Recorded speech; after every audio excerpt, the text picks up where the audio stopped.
no dia a dia, eu tenho muito mais medo do Estado do que das Big Techs. O judiciário, ele detém o monopólio legítimo da violência. Com um clique, ele acaba com a sua vida. Porque aí o poder sempre tem vocação a ser violento, seja ele qual for, em qual regime for. Mas quem tiver o poder e comece a querer caçar a palavra das pessoas. É claro que isso pode ser feito de uma forma legal. Juridicamente falando. Juridicamente. Que é o que está acontecendo, né? Pondé é corajoso, hein? Eu vou te Demais, falar. não, mano. Eu vi você falando sobre uma liberdade líquida sobre vamos falar, regulamentação das redes sociais, por exemplo. Se segue como tá, eu acho que ele cria força, porque, de verdade, eu acredito que quando a gente tiver uma regulamentação de redes sociais, é o que você falou, quem vai regulamentar isso? O que é que pode ser falado? Quem escolhe o que eu posso falar ou não? Isso é bem delicado. Isso é um medo enorme que eu tenho. Eu também tenho. Eu também desconfio, né, de que... É claro que você tem lixo nas redes sociais, você tem risco na internet. O que eu acho é que as formas de tentar regular a internet e as redes sociais, elas ainda são muito incipientes, porque é um fenômeno muito novo. Sim. E muito difícil, porque você tem a população se mexendo o tempo inteiro, falando o que quer, então fica difícil de você exercer o poder legítimo da violência em cima disso, né? Então, aqui no Brasil, em especial, eu desconfio muito da regulação, porque eu não acredito em quem regula. Não confio, né? A regulação, ela pode servir muito a determinados... Quando estou falando, eu não confio, não é nem a priori entendendo corrupção no sentido material. Aqui no Brasil, a gente pode ter uma regulação que sirva quem está no poder. É o que eu acredito. Pode ser A hoje, amanhã pode ser menos A, certo? Tanto faz. Mas quem tiver no poder e comece a querer caçar a palavra das pessoas. É claro que isso pode ser feito de uma forma legal, né? Como tá legal no sentido legítimo. Sim, sim. Né? Juridicamente falando. Juridicamente. Que é o que está acontecendo, né? E o que eu chamo de censura líquida. É isso, pegando a expressão líquida do Bauman, censura líquida. Vem de qualquer... E não só do Estado, né? Porque o Brasil hoje é um mercado contencioso muito rico, qualquer um pode processar. Não só o Estado. O brasileiro pegou essa cultura de eu vou processar. Então, para além da estrutura de controle, da regulação oficial, você tem hoje aqui horizontalmente dentro da sociedade um mecanismo em que qualquer um pode censurar você. Sim. Basta processar você, acusar você de X, você morre numa grana pesada para não ser acusado. Isso tudo funciona como censura líquida. Então, quando recentemente apareceu de novo essa ideia de que o século XXI seria o século do judiciário, sabe?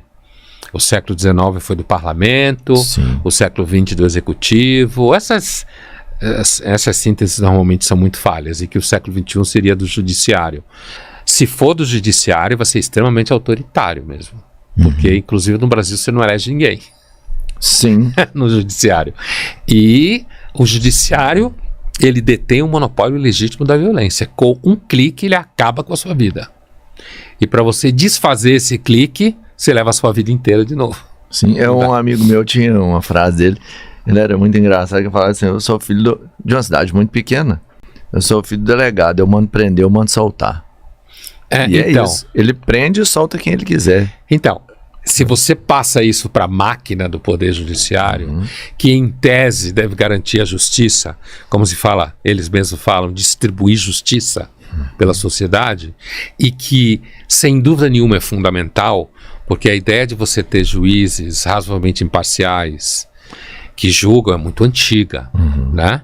E como entendido que você teria que ter pessoas capazes de julgar determinados comportamentos independente do interesse do rei, por exemplo, ou do parlamento. Você tem discussões no século XVII na Inglaterra sobre isso, the judges, como eles falam, os juízes lá, nessa época já. Agora, quando você tem, porque é ser humano, né? Quando você tem um atravessamento desse poder por interesses ideológicos, materiais, aí a coisa fica complicada. Porque você tem um poder muito poderoso, que se ele não se mantém o máximo possível imparcial, ele pode, de repente, usar esse poder, eu mando prender, eu mando soltar, que nem você falou a história do teu amigo, né? E uma coisa que eu acho bem complicado hoje em dia é a ideia da magistratura ficar muito transparente no sentido, não transparente no sentido de saber o processo legal, transparente no sentido de aparecer nas redes sociais. Muito, né? A vida privada, as festas, onde come no exterior, certo? Esse tipo de coisa. Normalizar isso pode ser um problema? Pode ser um problema para eles mesmo. Ah, tá. Porque as pessoas, entendeu? Porque as pessoas começam a ver, né? Começam a perceber, começam a somar 2 mais 2 igual a 4. Mas eu acredito que eles têm interesse de mostrar isso. Então, vaidade, né? Sem dúvida nenhuma, a vaidade é um dos pecados fundamentais da internet, das redes sociais, né?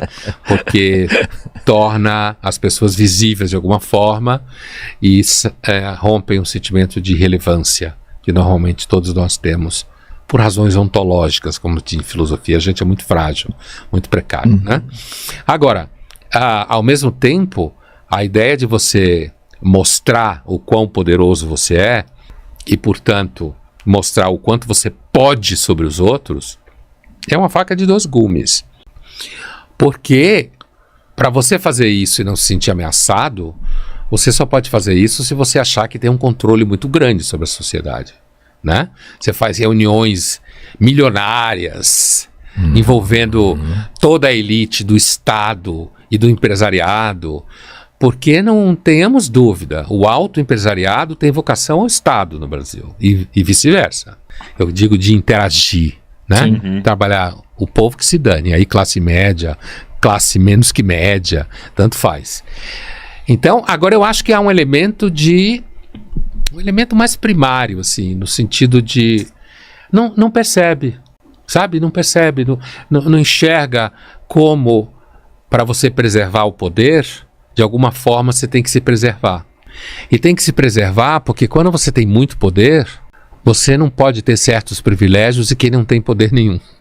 Sim. Mas eu acredito que as pessoas que têm muito poder, elas estão preservadas e nós desconhecemos elas. É claro que pode existir. No Estado, você pode ter o que se chamou durante muito tempo eminência parda, que era justamente a figura que não aparecia, mas mandava. Né?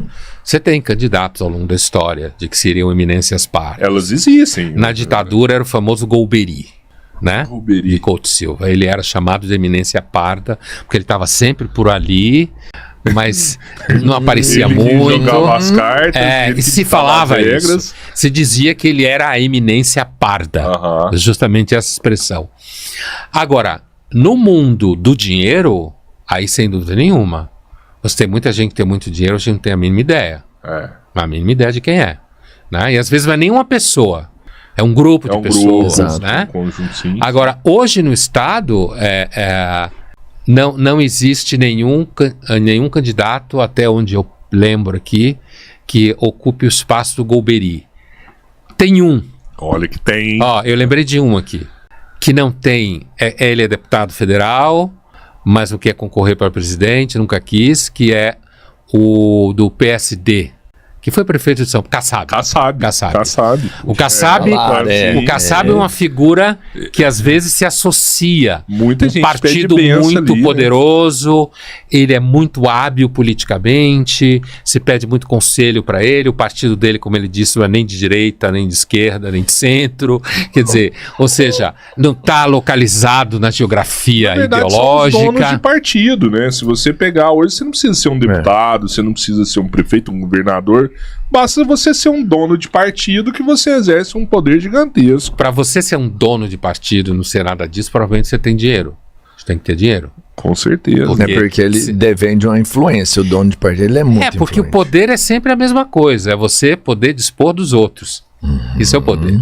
Poder dizer o que os outros fazem, como tem que viver, quem não pode viver, quem pode falar, quem não pode falar. Esse é o poder. É natural dele. Seja econômico, seja político, ou os dois juntos, que normalmente é assim que acontece. Né? Pondé é corajoso, hein? Eu vou te falar. Eu já vi muita gente falar, por exemplo, do Kassab nos bastidores, assim, mas dificilmente tem tem coragem de citar. Não, mas na nós já mídia... citamos o nome dele já. Na mídia profissional, todo mundo sabe que ele é uma figura poderosa. Poderosíssimo. Né? Ele é uma figura poderosa que exerce, inclusive, um papel de fiel da balança, como se diz. Né? No sentido de que ele, como ele não é alguém, aparentemente, que tem a intenção vaidosa de virar presidente da República, não tem a intenção vaidosa de ficar aparecendo em tudo quanto é lugar, o que demonstra inteligência da parte dele política, né?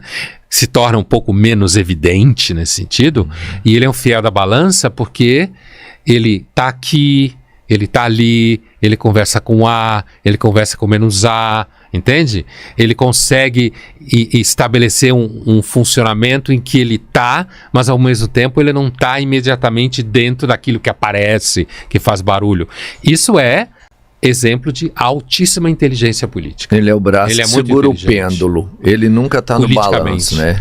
Exatamente, por aí. Às vezes eu defendo essa questão de regulação das redes sociais por uma questão de soberania nacional, sabe? Eu acho que nunca foi tão importante a gente pensar em soberania nacional. Hoje a gente vê vários países influenciando, assim, nossas políticas, influenciando nosso judiciário, e acabam usando as redes sociais para fazer isso também.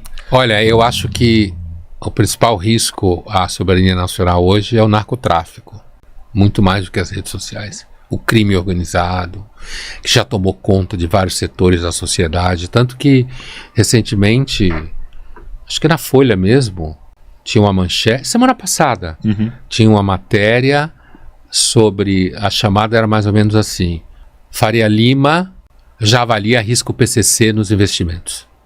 Olha aí, você acha? Faria Lima já avalia risco PCC nos investimentos. O que significa isso? Faria Lima é sinônimo de mercado financeiro no Brasil.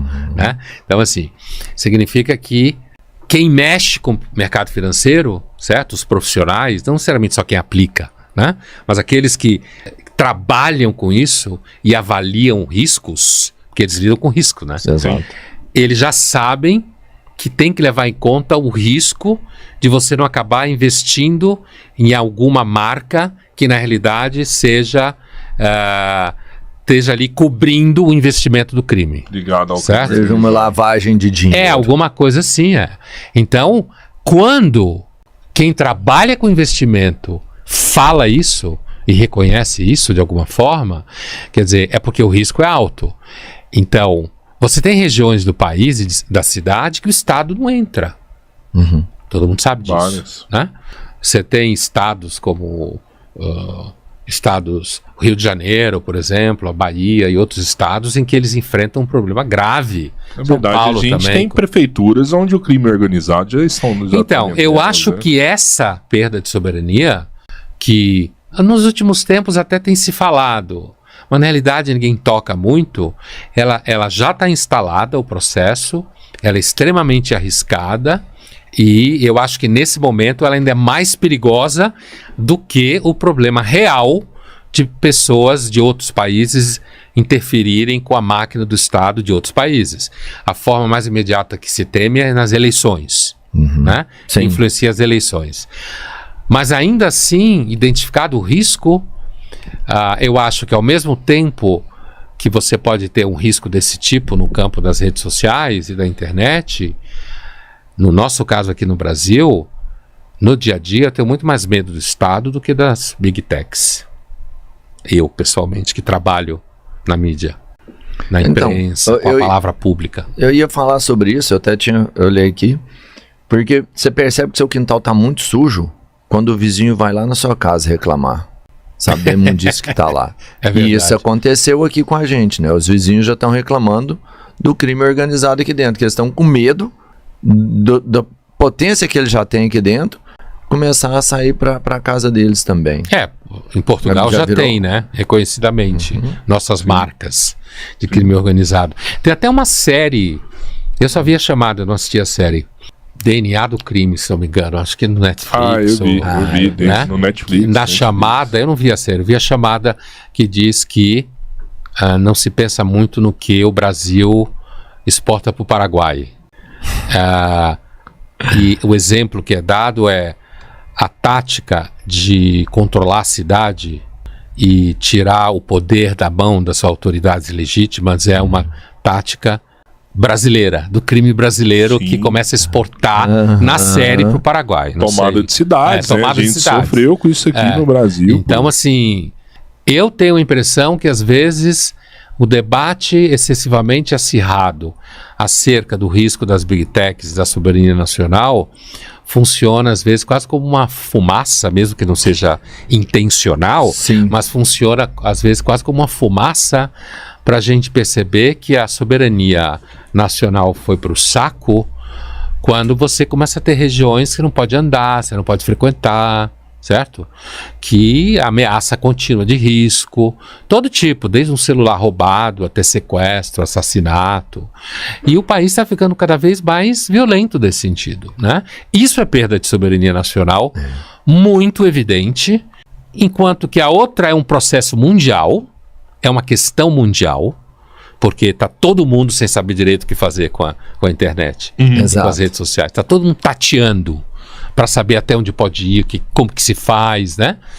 E, aliás, grande parte, no final do século XX, comecinho do XXI, um sociólogo espanhol muito famoso, chamado Manuel Castells, escreveu uma trilogia chamada Sociedade em Rede, em que isso, em 99 ele publica o livro, tá 98, 99, por aí assim.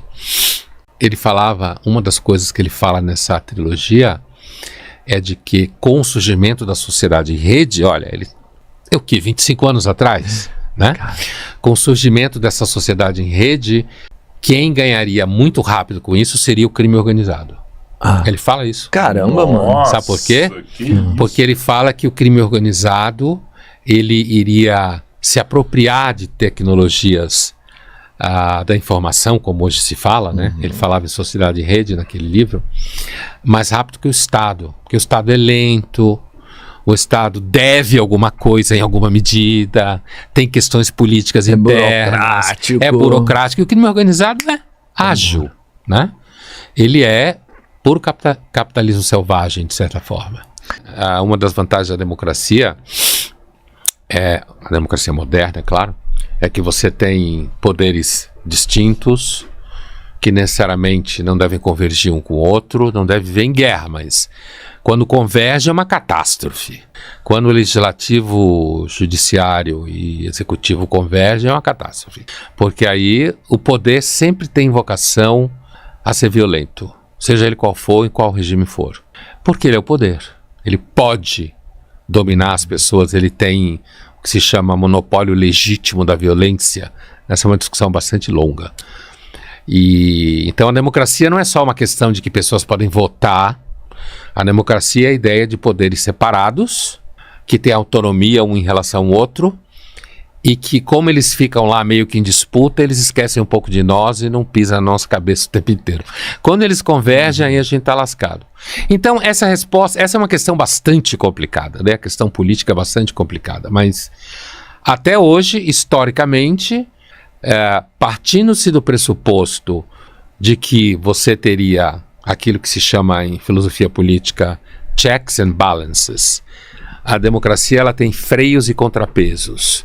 Eleição, disputa não, mas dissociação entre os poderes de ordem distintas.